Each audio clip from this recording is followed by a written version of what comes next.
lingine ambalo nilikuwa naomba, ambalo limejitokeza sana, ambalo ni la hatari kidogo.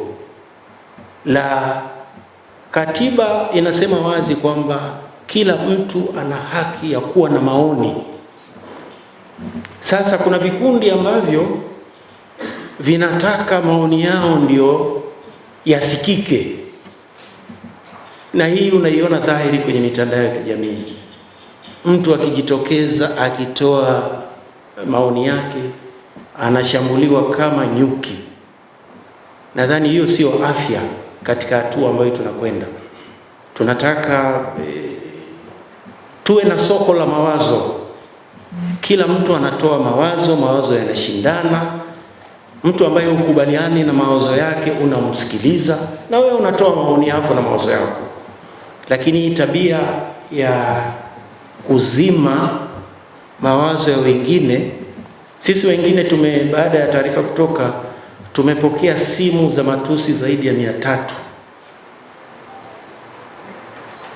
kwa sababu kuna mtu hataki maoni yetu yaliyopatikana kwa njia ya methodolojia ambayo tumeonyesha yasijulikane kwa Watanzania. Nadhani hilo ni jambo ni la hatari sana. Unaposema wewe ni muumini wa demokrasia, wa haki za binadamu, kuwa tayari kusikiliza maoni na mawazo ambayo wewe hupendi kuyasikiliza. Tofauti kati ya maoni na mapendekezo ya tume na yale ambayo wananchi saizi wanatoa maoni yao. Mheshimiwa Mwenyekiti ameonyesha methodolojia tuliyotumia.